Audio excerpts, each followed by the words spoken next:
Thank you everyone for joining us this evening. Just a friendly reminder, you probably saw as you joined that this webinar is recorded. So we do record the webinars so that they are available to be reviewed at a later date. The other little thing is that we ask everyone to keep themselves muted as we move through this evening. If you have a question, please feel free to put it in the chat. We do have a question and answer period at the end of the webinar, and you're also able to type out your questions into the chat as well as raise your hand as Amanda just did there. I may not be able to see because as I'm sharing my screen, sometimes it gets a little bit busy and it's really difficult. So we have Judith here helping us this evening, letting people in as they come into the webinar and also kind of monitoring the chat and whatnot. So without further ado, thank you so much for joining us for designing your dream space, maximizing your collaboration with your designer. The team that we have with us today is myself. I work with TQ doing project relations. We have Rebecca, who is our designer on our team, our in-house designer. So we'll be picking her brain for all of the wonderful information that resides there. And as I mentioned before, we have Judith helping us today. Typically we have, for those of you who have attended before, you know that typically we have Michelle attending with us. Today, Judith is attending with us and helping us manage the whole thing in the background. And it's really kind of almost impossible to do without her. So without further ado, so these are the kind of the topics that we'll be kind of touching on this evening. We'll be running through like a general kind of, design process overview. I know that in previous webinars, we've kind of dove into this a little bit deeper. We're just going to quickly go over it again, just in terms of like a refresher in terms of what are we talking about today and how do we then maximize all of that. So what are the steps that need to be accomplished? And then, how do we get the best value out of that process? So then, things like how do you engage with your design team, the difference between inspiration versus concept development, understanding the design documentation, shopping for material, maximizing designer services, designer involvement in construction, and then also designer services post construction. So the general design process, as you kind of dive through, is really focusing on, identifying what your end goal. So once you've selected your design team and you know who you're working with, you really want to identify like what your end goal is. You want to move through the process of developing your concepts and your budget.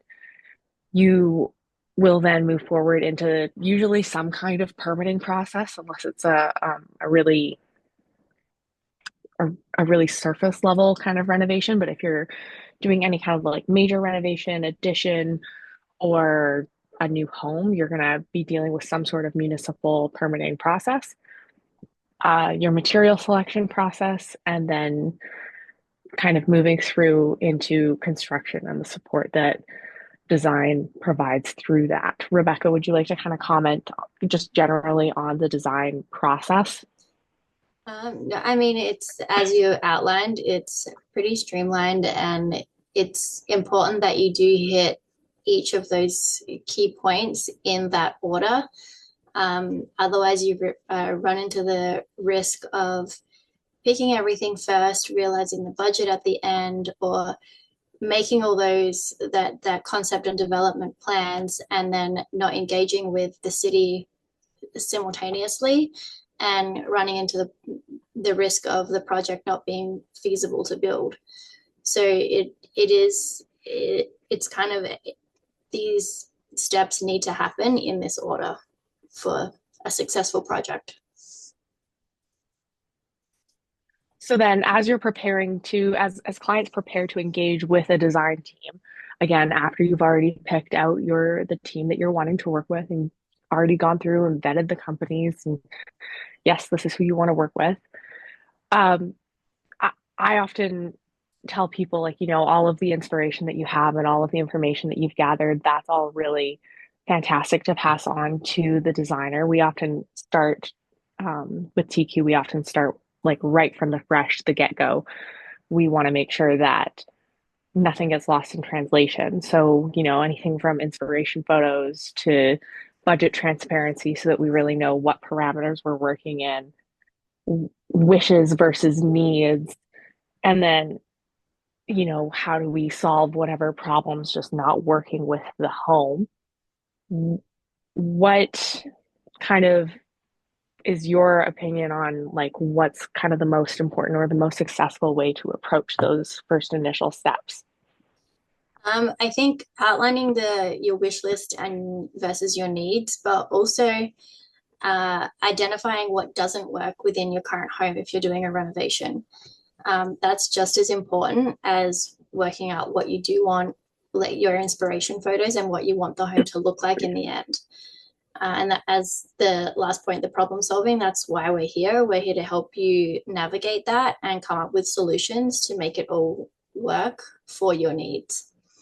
Um, and the budget transparency, I would just say, don't be shy to give that budget because we will do everything we can and show you a project that comes within that bracket.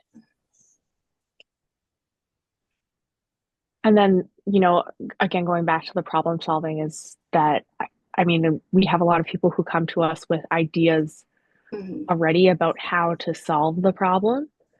Um, and I've seen multiple times where the design team goes through and it's a process of showing those solutions that the client has already come up with, but also alternates as well, right?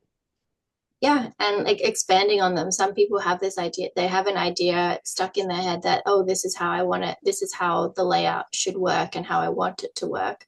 But there's a couple of little areas that they can't navigate. And that, so we're here to help with that. So then looking at, inspiration versus concept development, I really like you to kind of talk about your preferences in terms of, because obviously a client's inspiration for what they want for a space or the problems that they have in terms of why they're wanting to renovate the space, those are super important. Um, but then there's also like a reason why people are engaging with us to get our help in preparing for all of that and plan it all out. And so the difference between, the inspiration versus developing a concept to something that's actually executable. But I mean, inspiration images are just that. They're an inspiration for us to get a sense of a your style, but also if you like, a fully open plan home, or if you want some sections that are more closed off. That's what we would take from that and how we interpret, and then put that into a version that fits within your home and the room sizes, what is doable, as well as budget. So that's kind of an inspiration photo shouldn't be okay, this is what I'm sending of what I like, and this I want to get exactly that for It's my taking the home. pieces. Mm-hmm. And then as we move through the process of developing all of that concept material into, again, something that is executable, we often are presenting people with a lot of documentation that they might not be super familiar with, which just again mentioning for people who have not been following along for all of our webinars, we actually did do a webinar a while ago on just what different kind of documentation you might be seeing and just a very quick general guide on how to kind of look at them and what information you might be seeing in them. But just conversationally here, Rebecca, what do you often find that um, clients need a little bit of extra guidance on as we're kind of looking at concepts and materials and budgeting and all of that? Because it's a lot of information to take Yeah. in. It is. And the concept plans and elevations, those two different documents talk to each other. So the elevations are referenced on those floor plans. So it's kind of helping everyone understand how that connection works and how to read that. And so you have a tag on the plan, and it will have E1 and then an ID2. So no one, if you're not in the industry, we don't expect you to know what that means. So it's just kind of helping navigate and helping the client and the homeowner understand how to read that and make that connection so that they can follow along. Um, and the same thing with the spec guide that will relate to your elevations, as that's where all the images are, the products, the links to all your fixtures and finishes, and how they where they're going to go on each of those walls. And then kind of once we get to that exciting shopping for material phase where, we've now put together a concept and we've now submitted to, a municipality, or we've submitted to a strata, or whatever needs to be submitted for general approval of like the work that's being done. Uh, we then move into like material selections, because that's something that generally speaking the city cares far less about. They don't care what countertops you're putting in and things like that. Some stratas care about like things like your flooring and wanting to make sure you have the right amount of sound insulation. Mm-hmm. But what's the general process that you take people through for shopping for their material finishes? So I usually like to do this in a way where it's broken down. It's a lot to cover in one or two initial meetings for this particular step in the process. The showrooms are great to get an overview of what's available, but going in there without a key focus or any idea of what you're looking at, it is very overwhelming. So I usually like to send a short list, 5 or 6 different items, different lighting fixtures, different plumbing setups, so that you have an idea of where the direction that I'm wanting to take you down, but also what to look for in the showroom, as opposed to just going in and looking at all of the lights that, there are so many out there and so many options. And The would you Yeah. say that there's a different like point in the process where it's more appropriate to look online versus in a showroom versus looking at samples in your home? Like, and then also like the different types of things that you like. Obviously, you don't look at like just like a really obvious example, but you don't look at bathtubs in your home for samples, right? No, no, So correct. also, So like all those kind of big key items, and appliances is a major one as well. It's much more beneficial to go to the showroom and actually test those things out, and go and sit on 5 different toilets to see what's more comfortable, get in some bathtubs and see what fits. Um and and then the samples at home is more when you've narrowed it down more, bringing a piece of that tile, countertop, millwork. Let's make sure it's all going to like show you what that cohesive feel and look of your new home is going to be. so it narrows down. Like online is kind of like when you're just like trying to figure out a general direction, and then it comes Yeah, down, it narrows down into, showrooms and samples at home once you kind of have a better idea of what direction you're wanting to move in. yes. So then as you kind of move through that entire process, obviously like anybody can go shopping. Everybody can walk Yeah. into a store. That's fantastic. So like the benefit of doing that with a designer, other than, I mean, obviously you have fantastic opinions that come from, working with it every day and seeing all the materials together every day and all of that. But other than that, what kind of benefits do you bring to your clients when you take them through the material selections process?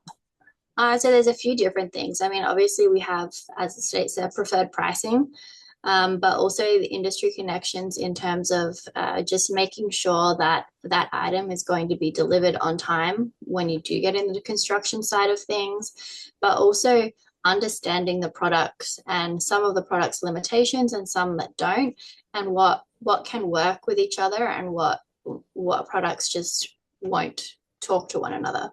So for instance, there's some light fixtures that are not dimmable or won't work with all dimmers. There's some plumbing fixtures that you can't mix and match with every trim. So it's just knowing those kind of things and being around it, as you say, every day. You get to understand that a little bit more. And also, I guess probably like the performance of different, Mm-hmm. even like different similar materials as well, right? Where I know Yeah. where we go through the process where we're trying to find a similar product that might cost less, but we also don't want to compromise on the performance of it. And Yeah, that, and also like with appliances, knowing that, say we want one standout feature that isn't going to be panel ready, but the rest of your appliances, you don't want to be that same brand, but you don't want to necessarily advertise that. So knowing what can be made panel ready to help with that. then once you move into construction, I know that you're very involved in that. Like it doesn't just you don't just disappear. Like you're very much you keep your pulse on it. You're very much still involved. You still show up. So as you move into the Mhm. construction side of things, a lot of people might assume that you've pretty much completed your portion of the work in preparing for everything and you've washed your hands of it, but that's not at all the case in what I have observed. So I was hoping that you could expand a little bit on what that looks like. Obviously, we've got a few examples here laid out, but I Yeah. also know that it's a lot more than just that. Yeah, so during the construction, obviously, especially with renovations, no one knows what's behind that drywall until it gets pulled out. So sometimes millwork, I always go there for the millwork measure. If there's anything does come up, it's easier to handle on site with that millworker and the site supervisor who's running the job. And most of the time, the homeowner is there on that day as well.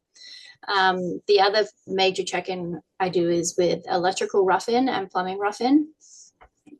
Sometimes there's a stud right where you wanted to put that fixture or put that switch plate. So there's just little changes like that and being available to answer those. So you're not holding up the site, but also it's a quick answer that we can just go over. Because sometimes like those small decisions are made for specific reasons. Like Mm-hmm. for example, like some clients have accessibility challenges that, we're trying to make sure that everything's reachable and easy to Yes. use. But then, if the house doesn't allow for it for whatever reason, which can happen both in Mm-hmm. new home construction and renovations, just because, framing and putting a house together doesn't always go exactly to plan. Yeah. So then And making sure yeah. also that the needs of your clients are still all covered. Yeah. And then as you've got the like tile layouts, if there's an intricate tile pattern, then I will 100% be there to help do a a layout of those tiles before they get installed. And then even post Mhm. construction, you're around because you've been at that point, by the time you hit post construction, you've been involved in the entire process right from the get-go of developing a concept and solving all of the problems, putting everything together, getting a floor plan that works, figuring out the colors that work with your client very intimately at that point with regards to their home and their preferences and how they want to live. And a lot of people, they take that opportunity with a new home to start fresh. They have this nice, beautiful new space, again, regardless of whether it's a new home or a renovation, and they want to, fill it as such. Yeah. So and this is, it's optional. If a client does want to purchase new furniture or purchase a couple of pieces, then I will work with you to help source those pieces and make sure it all works within the space and it's sized appropriately. And then again, we pass along our trade discounts at these stores as well for all of the usual vendors that we go to. But again, doesn't have to be those. We're just, if you want our opinion on things, we're also happy to do that and help you make decisions in that way as well. Are there any other kind of like things that you end up helping clients with after, like other than like furnishing a home or decorating a home, are there things that you end up kind of helping clients with even down the road where they come back to you and they say like, hey, what do you think about this or that? Yeah, sometimes. I mean, it depends on the client, but sometimes they'll reach out and just say, I'm thinking I've lived in the space for 6 months, as we talked about, and now I'm ready to update this room with all the furniture. Can you help me? And because if you're moving into a new space, then you don't, sometimes it's better to live in it for a little bit to learn how you use it, as opposed to filling it all first and then realizing that nothing actually suits your needs. So that's, I mean, that's a really involved process. Like you're very involved from like right from the get-go all the way through to, the completion of a Yeah. project and beyond of all of the things that we've kind of gone over today from, just like the general design process going through and, someone engaging with you and passing all of that initial information on and then guiding them through the whole process of developing a concept, Yeah. getting them to understand everything. I mean, in some cases, in some projects, it could be, where we're meeting anywhere from every 2 to 3 weeks for the next 2 years, kind of thing. I mean, it'll trickle off Yeah, after it, in the second year, but I'll still be present and dropping by. So, very involved for sure. mhm. And so we've now reached the part of our webinar where we like to open up the floor to anyone who has any like questions for either myself or Rebecca. So if you would like to either type into the chat or raise your hand, and this is the part where Judith will help us with monitoring that. We'll give that a few minutes.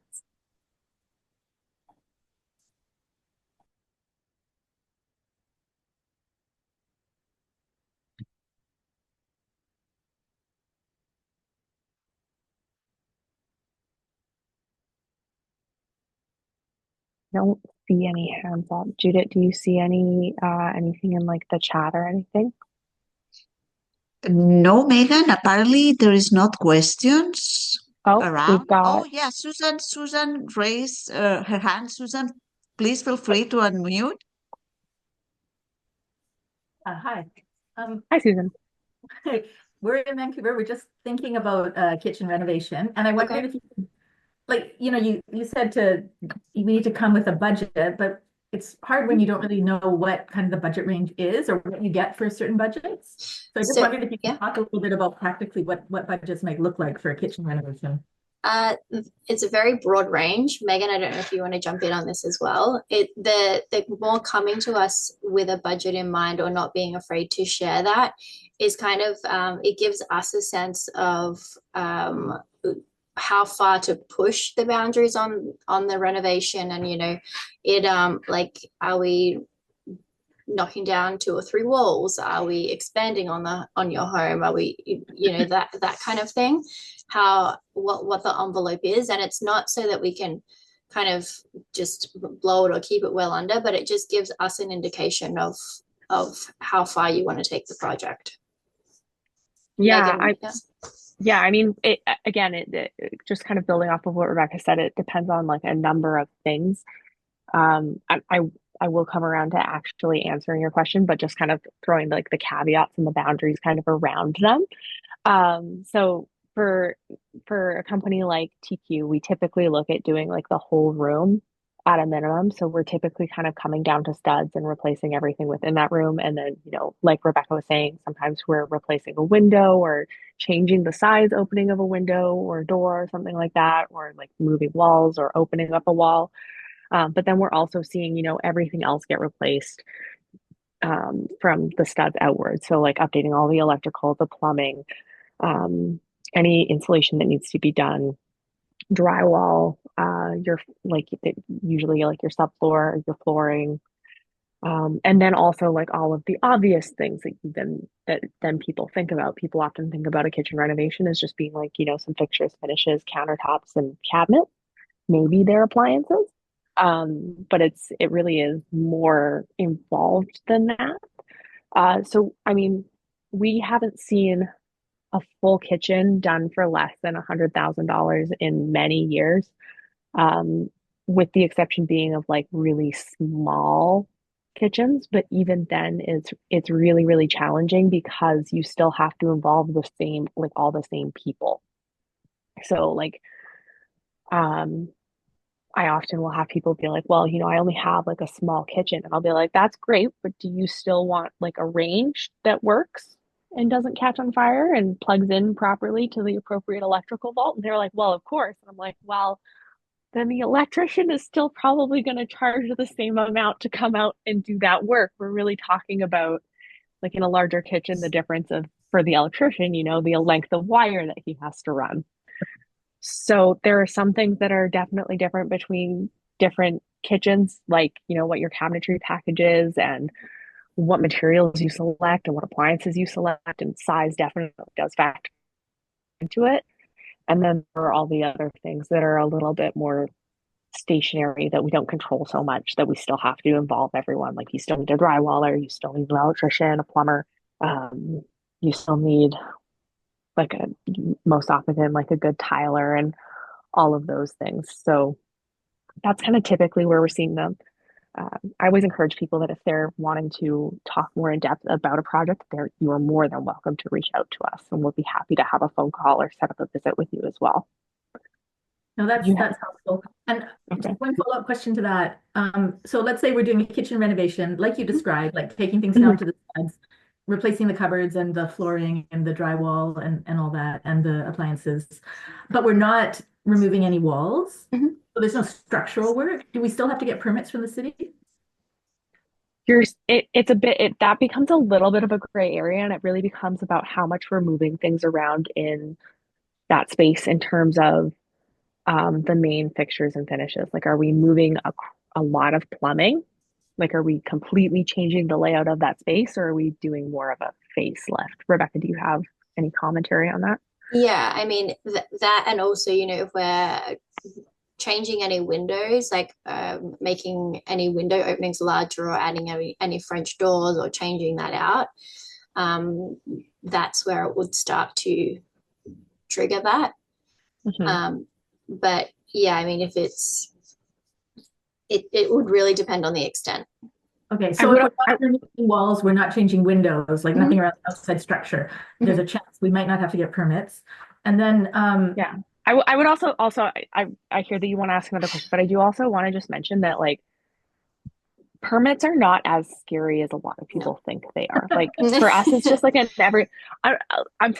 just throwing it out there that like they do add for something like a kitchen renovation, it is a small extra cost that it would add, and it does add some extra time in terms of actually getting the permit, but it's actually not as much extra time as everyone thinks because you do have to do your material selections in that same period of time. So I just wanted to throw that out there. One thing I will add to that as well is it would be beneficial for you to go on the city website and obtain your city records as to what they have for your home, because that would be a really good starting point. So our home is originally 100 years old, yeah.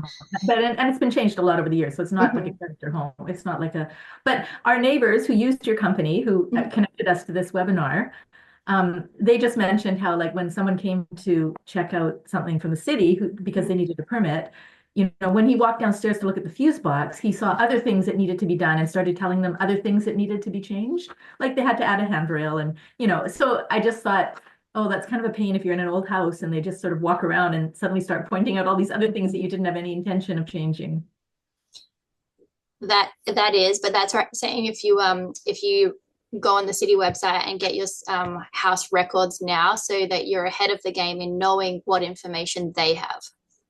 You don't even have to tell them that you're planning on doing a reno. No, like you just say, I just want the record plans. Yeah, I just want to know. Okay, so you just do that through the website, the city website? But I guess the question is what typically what requires a permit? She said building. Yeah. So like walls, just rewiring and so the hard and fast is if you're opening up more than a certain amount of drywall, you're supposed to get a permit. That's like the black and white answer. So where I was saying, if you where, take out existing cabinets Mhm. and replace them, or like do a new ceiling, would you need Mhm. a new permit? it becomes a gray area. Yeah. Like I was It's saying, it becomes a gray area because it's like, okay, we're technically repairing and placing everything in place, but how much drywall is actually getting opened up? Mhm. Are you doing some rewiring because is the wiring 40 years old and needs to get updated? In which case, should that technically be inspected? Well, probably. Does Yeah. that need a full building permit? Probably not. Will it probably just require like a field permit from the city, which is Mhm. like basically a mini permit? Probably. So I mean it's So your we're company would help us navigate that? Or- Yeah. Rebecca's a pro. We ooh. We rely on her expertise. Like Susan, my wife said, I mean, one level of not anxiety, apprehension is Yes. that it could easily become a can of worms because I mean we've done renovations ourselves, Mhm. and other people have done renovations, and they were not permitted as such. So. Yeah. So that's where I would say get the records and then let's see how different they are if they even have your home on their files. So Yeah, they may not even have anything on record. mhm. Yeah. Okay. And then once you guys are ready, feel free to reach out to us and we can set At up which a at which complimentary at home. so there's a free consultation of sort, Mhm. and at what Yeah. point do you start billing us, and what kind of costs We start involved with billing that? our clients when they decide that they want to work with us for our design services. Mhm. So I am technically the person who comes out and does like free consultations initially to help people decide whether their project is feasible on a number of different levels. Mhm. There's more than just, financial feasibility. There's also like, is it physically possible? And so I'm the person who comes out for that, and I walk you through our entire process, the whole kabam. And then once you get to the point where you're like, yes, we definitely want to work with CQ, we want them to design our project, and we want them to help us with the permitting process and the construction and all of that fun jazz. That's when we would move into a design services agreement. That's when we would start. We would take a retainer and start billing. That's how we personally work. So the initial consultation, does it include like an idea of different budget levels? Yeah, they're very preliminary. They're very preliminary, but yeah. Thank you. Thanks. Yeah. No problem. Megan Any and other? Rebecca, Yeah. Noor has a question also. I'm not sure if you, Noor, want to unmute yourself and place the questions, or do you want Yeah. me to read it? It's about the fee or cost for you to come up with a budget and plans. Is there a fee or cost for you to come up with a budget and plans? So for our design services agreement, we do charge for our services. So for the process of working with Rebecca and our design team and having our estimator do a full budget for a project that is a part of our design services, that is a part of our pre like getting a permit package ready together and everything. So those are services that we do charge for. The cost of them depends vastly on the size of the project, right? Doing a kitchen renovation like the one that Susan was talking about would be vastly different than doing a new home. Mhm. So those two different, like the amount of work that would be required are hugely different. Does that answer your question?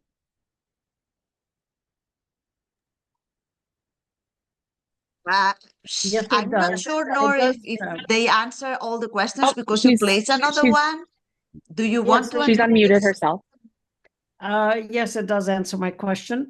Okay. I was just wondering, what is the typical retainer that is required for, say, a kitchen or a full house? Like, is there a range? So we actually take, so for I mean, it depends on the company and what they take. For TQ, we take a $2,000 upfront retainer that then is held over the course of the design services agreement and then applied to the agreement at the end. And then we charge for services as they are completed. So we bill every 2 weeks for whatever work we've done. So that's how we run. For example, we're in the process of designing 2 homes right now, and I believe the the getting everything to permit ready has come in at just under $50,000, including all of the like reporting that we have to get done in order to submit for a permit to the city. So like your structural, your energy, your arborist, your all of like there's a laundry list of people that you have to engage with now and get reports from in order to submit for a permit with the city of Vancouver, as well as the city of Burnaby and most municipalities now.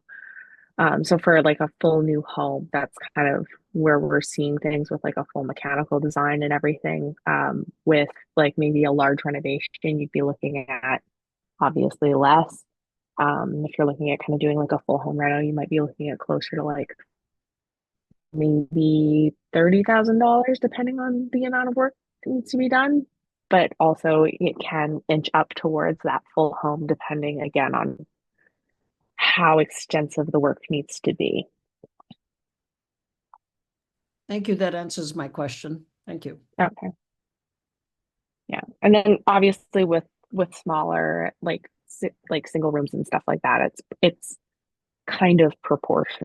There's kind of the general like basic setup that we have to do for almost any project where we do a measure and we have to set up a file and set up a budget and all of that. So those are kind of all basic things that we do for almost any project. And then depending on the needs, we build out a budget and then we share it with you.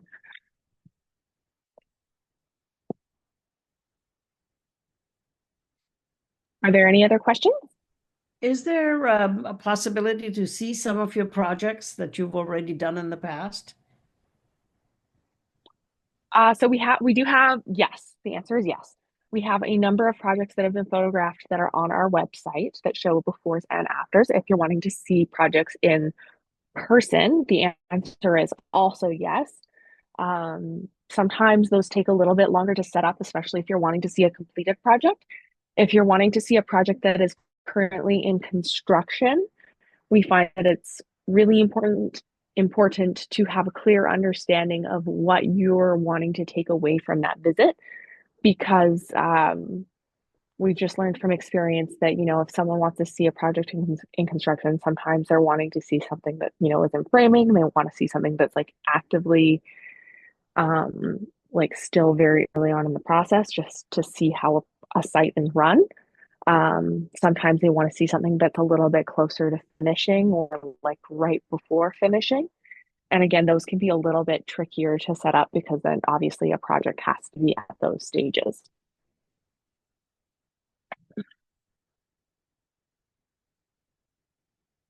Okay, thank you. No problem. Any other questions this evening? No on the chat. Everything is answered. Fantastic.